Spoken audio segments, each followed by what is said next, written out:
नाज़रीन, West Bank और गजा में रेजिस्टेंस पूरी तरह से डटी हुई है और अभी वेस्ट बैंक से दर्जनों इजरायली फौजियों की हलाकतों और उनकी जो मिलिट्री व्हीकल्स हैं उनके तबाह होने की तफसीलात इस वक्त आ रही हैं। और इसके साथ साथ इसराइल के अंदर बहुत मैसिव लेवल के ऊपर और इसको एक हतमी राउंड का एहतजाज कहा जा रहा है, जिसमें जो उनकी मिलिट्री लीडरशिप है वो भी सामने आ चुकी है और वो लोगों को कह रही है कि नेतन्याहू को फिल फौर जो है वो गिराया जाए। तो एक हतमी लेवल का जो राउंड है वो शुरू हो चुका है। इस बारे में आपको बताएंगे। कैमला हारिस के हवाले से खबर सामने आ रही है कि वो एक कंप्रीहेंसिव चेंज करने जा रही है टुवर्ड इजराइल पॉलिसी और रशिया तालिबान को S-300 देने का इरादा रखता है।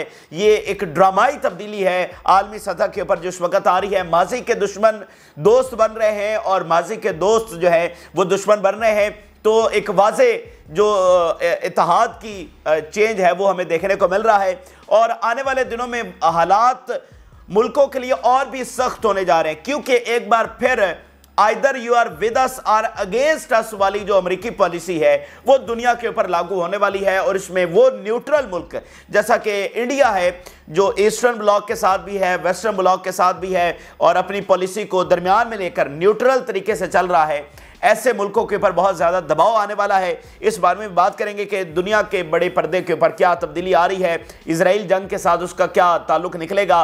और F-1600 जब से गिराया है रशिया की जानिब से तो नेटो और यूरोप नए जंगी तैयारी देने से इस वक्त बहुत ज़्यादा कतरा रहे हैं और सोच में पड़ गए हैं कि अब क्या करें। और रशिया से बहुत बड़ी खबर यह भी सामने आ रही है कि रशिया ने कंफर्म कर दिया है कि जो यूक्रेनी फौज उनकी टेरिटरी के अंदर दाखिल हुई है उसमें नेटो फोर्सेस शामिल हैं। यह रशिया की जानिब से ऑफिशियली कंफर्म कर दिया गया है और रशिया ने कहा है अब वो मुल्क तैयार रहे जिनकी फोर्सेस जो है वो हमारी टेरिटरी में दाखिल हुई हैं। और प्यूटन मंगोलिया के दौरे के ऊपर है, इस बारे में बात करेंगे। गैर मामूली दौरा है।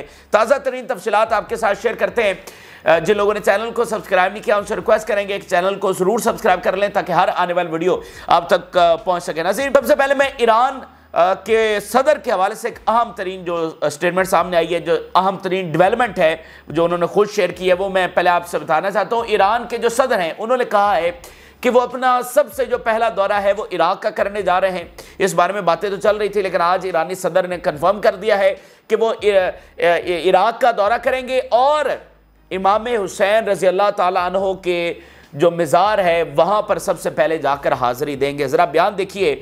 Iraq is a friend of ours and my first foreign visit will be to his country and the city of Najaf to visit the shrine of commander of the faithful Imam Ali peace be upon him. ये आज ईरानी सदर का बयान है। तो इस दौरे की बहुत ज्यादा अहमियत है क्योंकि इराक स्ट्रेटजिकली उनके लिए बहुत अहमियत का हामिल है। फिर एक तारीखी पस मंजर जो एक जंग हुई ईरान की, बड़ी ब्रूटल तरीन वॉर जो ईरानी रेवोल्यूशन के बाद हुई इराक के साथ 8 साल तक चली। लाखों ईरानी जो है वो उसमें लुकमा अजल बने और लाखों इराकी उसमें लुकमा अजल बने। बड़ी ब्रूटल तरीन वॉर थी। तो ईरान और इराक जो है ना उनका आपस में इत्तेहाद रखना और आगे एक साथ बढ़ना ये गैर मामूली अहमियत का हामिल है। और ईरान को जो आज के खतरात लाहक हैं उसमें इराक को साथ लेकर चलना और ज़्यादा इंपॉर्टेंट है, क्योंकि जब भी फौज ईरान के अंदर दाखिल होगी किसी दूसरे मुल्क की तो वो इराक ही से दाखिल होगी। तो ये गैर मामूली नौयत की अहमियत है। दूसरी बात जो उन्होंने की कि इमाम हुसैन रज़ी अल्लाह ताला अन्हो के मज़ार के ऊपर जाकर वो हाज़िरी देंगे। तो देखे ना कि इमाम हुसैन के मज़ार पर सबसे पहले वो उतरेंगे वहाँ पर और वहाँ पर जाकर हाज़िरी देंगे। फिर इराक के वज़ीर आज़म के साथ उनकी मुलाकात होगी। तो देखें ज़रा कि ईरान के सदर को एक फ़ैसला कुन मार्का लड़ना है, एक हक़ व बातिल का ये सबसे आलम इस्लाम का सबसे बड़ा मार्का है जो ईरानी सदर ने आगे जाकर फेस करना है और उसको लड़ना है। बहुत ही मुश्किल टाइम है, तमाम मुल्कों के ऊपर बहुत मुश्किल टाइम है। इस वक्त एक के बाद एक मुल्क जो है उनके स्टेक्स लगे हुए हैं, उनका सर्वाइवल दाव के ऊपर लगा हुआ है। आपको पता है इस बात का कि हालात इतने ख़राब होते चले जा रहे हैं दुनिया के, खासकर मिडिल ईस्ट के, कि मुल्कों की बका इस वक्त ख़तरे में आ चुकी है। तो ईरान ने फ़लस्तीन के हवाले से जो जंग है उसको लीड करना है और बहुत मुश्किल वक्त है। यानी अगर हम देखें तो ईरान की तारीख का ये सबसे मुश्किल तरीन वक्त है जिसमें न्यूक्लियर का सामना उनको है कि उनके ऊपर न्यूक्लियर गिराया जा सकता है। तारीख में सबसे हाईएस्ट रिस्क है कि इस वक्त अमेरिका और ईरान की बराह रास्त जंग हो सकती है। ये हाईएस्ट रिस्क इस वक्त मौजूद है।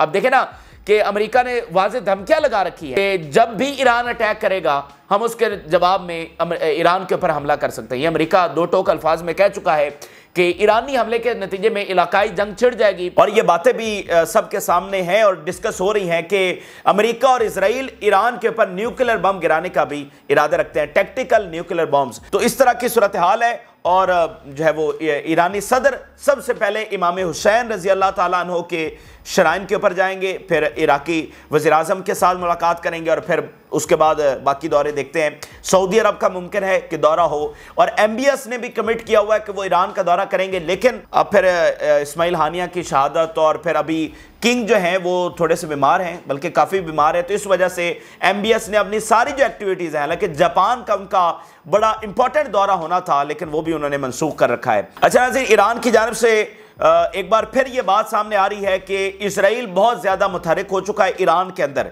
यानी जो उसकी प्रॉक्सीज हैं, जो ऑर्गेनाइजेशंस हैं, उनको बहुत ज़्यादा जो है ना मुतहरिक किया जा रहा है इजराइल की जानिब से, ताकि वो ईरान के अंदर मैसिव लेवल्स के ऊपर ऑपरेशंस शुरू कर दें। Israel has begun security moves inside Iran to prevent or mitigate the severity of its response to the assassination of Ismail Haniyeh. Israel ने पूरी तरह से अपनी जो प्रॉक्सीज हैं उनको मुतहरिक करने की कोशिश की है। The efforts of the Zionist entity will not deter Iran from taking revenge and our decision to respond is irreversible. ये इसराइल की तमाम कार्रवाइयाँ और ये तमाम उसके शैतानी प्लान्स हमें रोक नहीं सकेंगे और हमारा जो रिवेंज है वो नागुज़ीर है और वो हर सूरत में होगा। तो ये ईरान के हवाले से।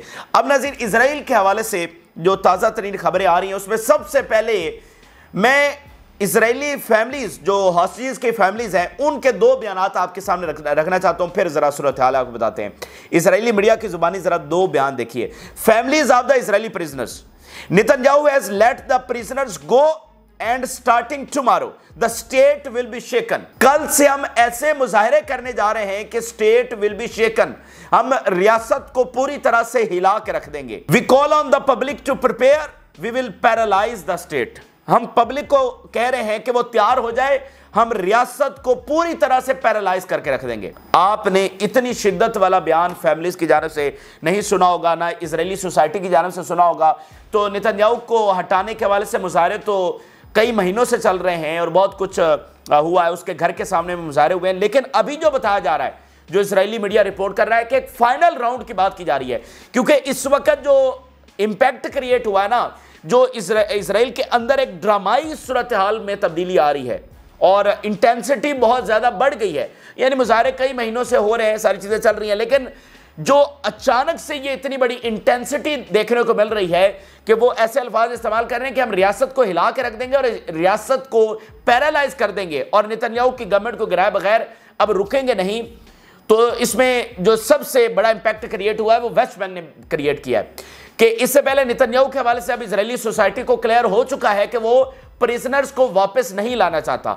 मुझे और आपको पहले दिन से यह बात पता है, लेकिन इजरायली सोसाइटी को यह बात पता नहीं है। जब वहां पर यह बात एस्टेब्लिश हो रही है तो इसके बहुत ज्यादा इंपैक्ट्स हैं, जिसकी मिसाल मैं माजी में आपको दे चुका हूं कि यही नेतन्याहू था जब याह्या सिवर ने अपना ऑपरेशन सरअंजाम दिया अपनी रिहाई के लिए। सिर्फ एक इजरायली फौजी पकड़ा गया था और उसके बदले में याह्या सिवर और सैकड़ों फलस्तीनी रिहा हुए थे और खुद नेतन्याहू ने ये मुज़ाकरात किए थे और एक इजरायली फौजी के बदले उसने सैकड़ों फलस्तीनियों को रिहा किया था।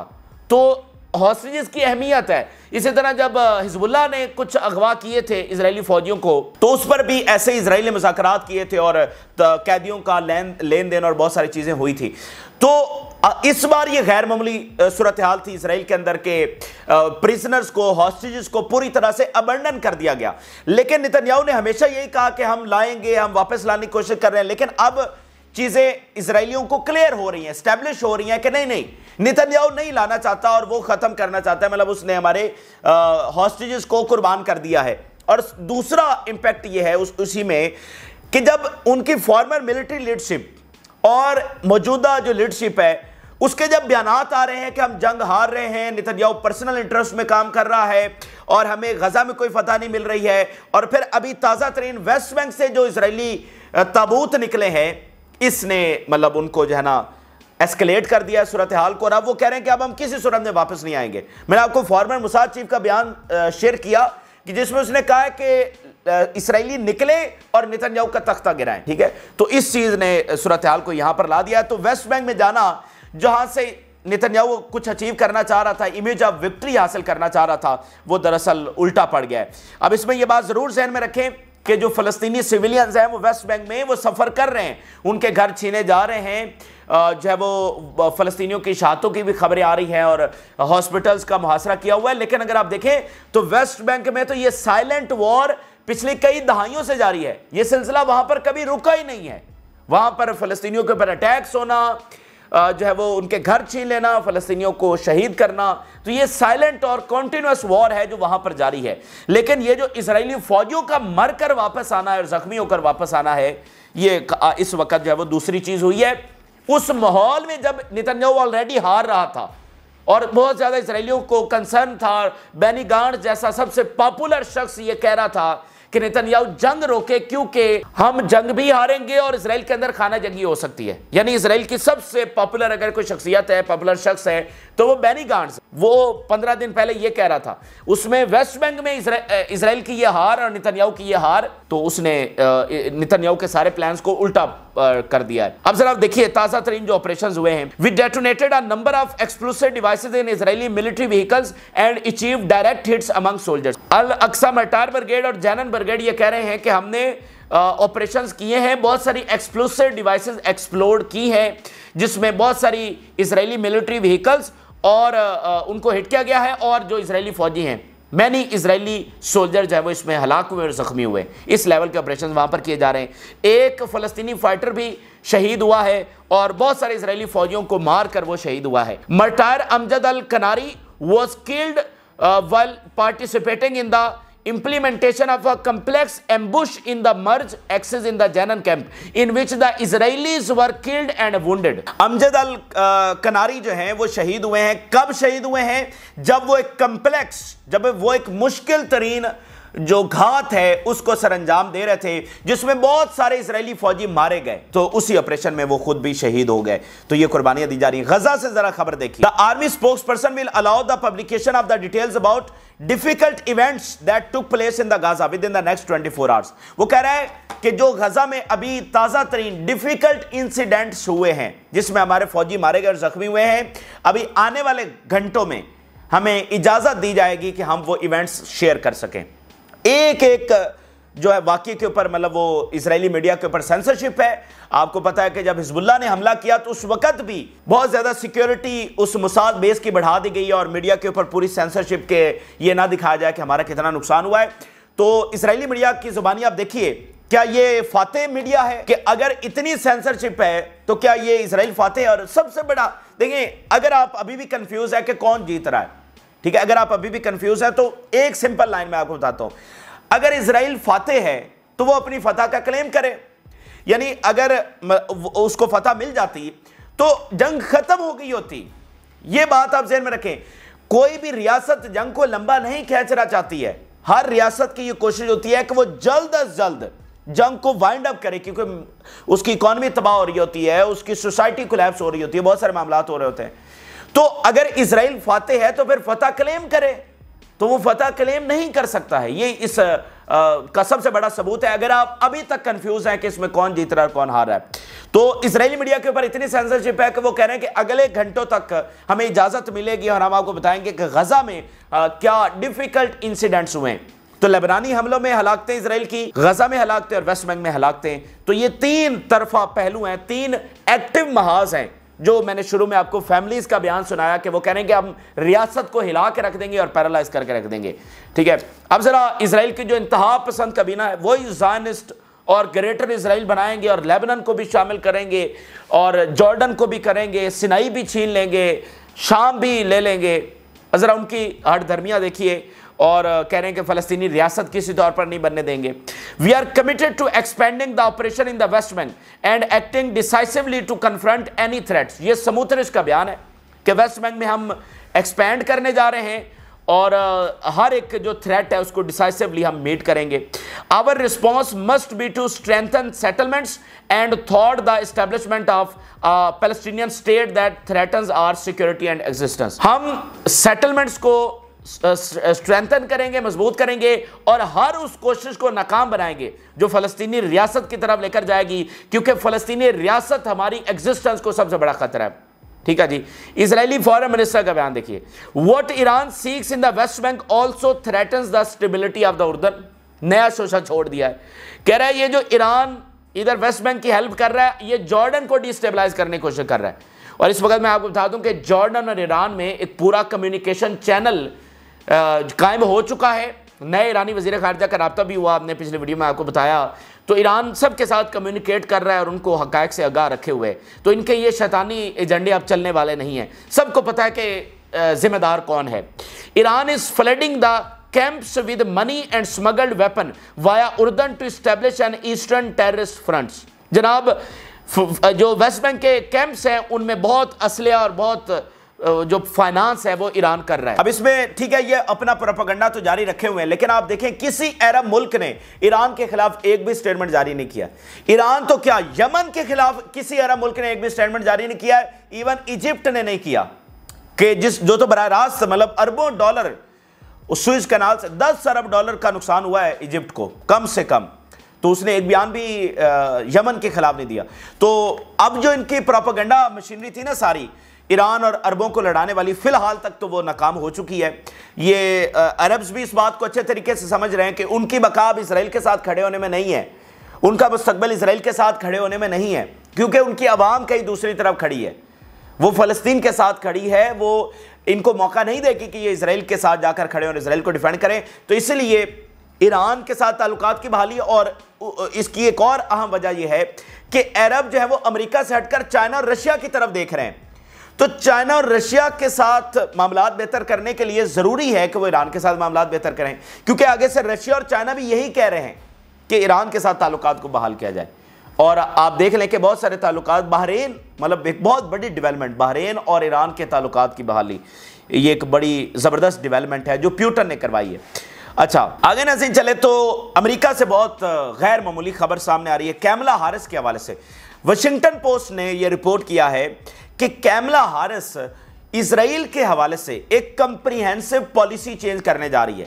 यानी एक है ना कि वो हर सूरत में सपोर्ट करना और वो सपोर्ट इजराइल को देना जो अमेरिका किसी दूसरे मुल्क को नहीं देता, और इजराइल को अपनी ही रियासत की तरह ट्रीट करना। ठीक है, मतलब इजराइल और अमेरिका का एक ही जैसा, मतलब कि जैसे इजराइल है वैसे ही अमेरिका है। यानी अमेरिका अगर जैसे न्यूयॉर्क को अगर बचाना पड़े तो वो वैसे ही इजराइल को सपोर्ट करता है कि जैसे वो उसकी अपनी रियासत है।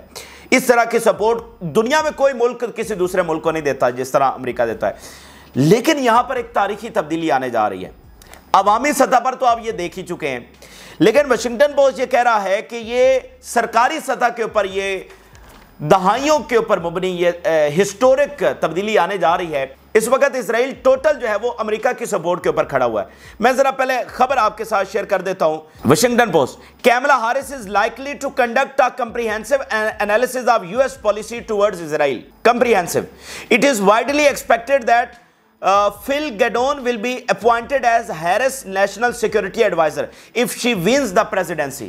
Very very important. इस वक्त जैक सल्वन नेशनल सिक्योरिटी एडवाइजर हैं। सबसे जो इंपॉर्टेंट तरीन ओहदा होता है वो नेशनल सिक्योरिटी एडवाइजर का होता है, जो सारी पॉलिसी को शेप करता है।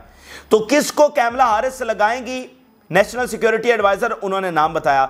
गर्डोन was concerned that Israel's goal of destroying Hamas would be destroy Gaza with all the tragedies that would entail। और ये जो national security adviser Kamala Harris लगाना चाहती हैं, ये बहुत क्रिटिकल है टुवर्ड इजराइल।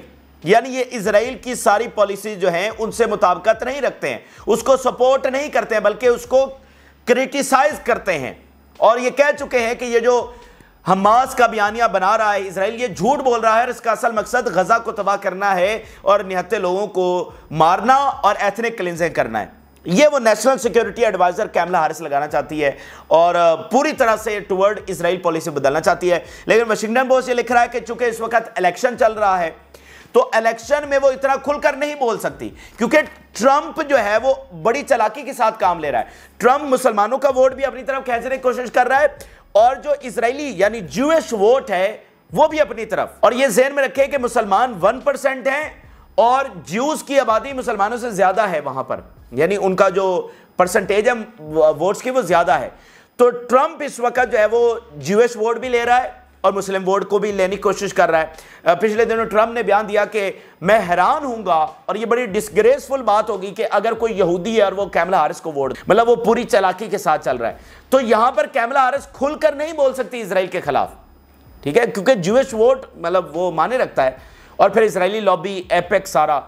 लेकिन वाशिंगटन पोस्ट ये लिख रहा है कि कैमला हारिस इसको डिसाइड कर चुकी हैं, अभी वो नहीं बोल रही, लेकिन जब वो जीतेंगी, अगर वो प्रेसिडेंट बन जाती हैं, तो वो इजराइल की टुवर्ड्स है वो ये जो आयरन क्लैड सपोर्ट है और हर हालत में सपोर्ट है कि इजराइल जो भी करे उसको सपोर्ट ही करना है, ये नहीं होने वाला। इसीलिए आप देखें कि नेतन्याहू जो है और इजरायली लॉबी जो है वो ट्रंप को लाना चाहती है, कैमला हारिस को नहीं। और कैमला हारिस और नेतन्याहू की जो मुलाकात हुई थी वो अच्छी नहीं हुई थी, ये बात ज़हन में रखें। बहरहाल ये वाशिंगटन पोस्ट रिपोर्ट कर रहा है।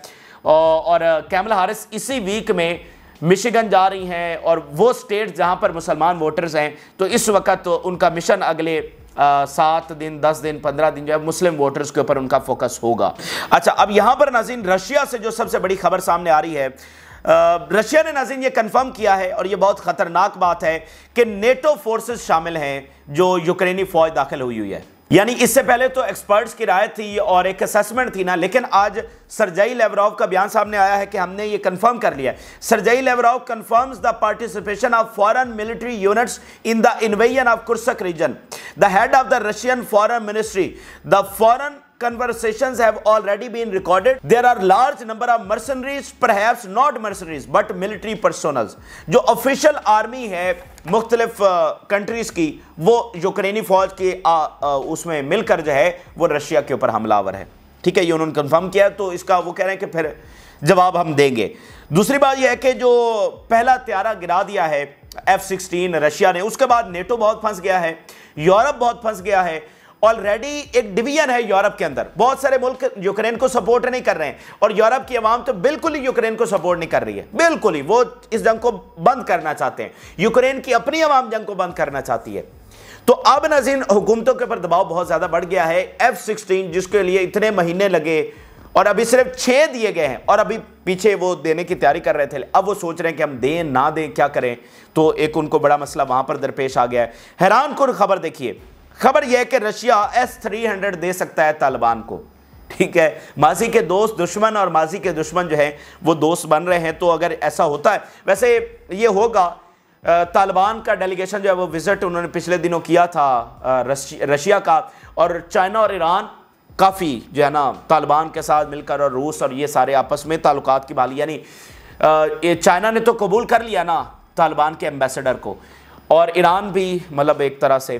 तो ये सारी एक कोशिश हो रही है, मतलब रशिया बहुत जल्द आप देखेंगे कि वो भी इनके एम्बेसडर को कबूल कर लेगा, तो ताल्लुकात की बहाली हो जाएगी। S-300 की बात हो रही है कि वो दिया जा रहा है। तो ये इस वक्त के अहम तरीन और ताज़ा तरीन हकायक हैं जो आपके साथ शेयर किए। आप अपनी राय जरूर आगाह करें। जो लोगों ने चैनल को सब्सक्राइब नहीं किया उनसे रिक्वेस्ट करेंगे कि चैनल को जरूर सब्सक्राइब कर लें ताकि हर आने वाली वीडियो आप तक पहुँच सके। इजाज़त दीजिए।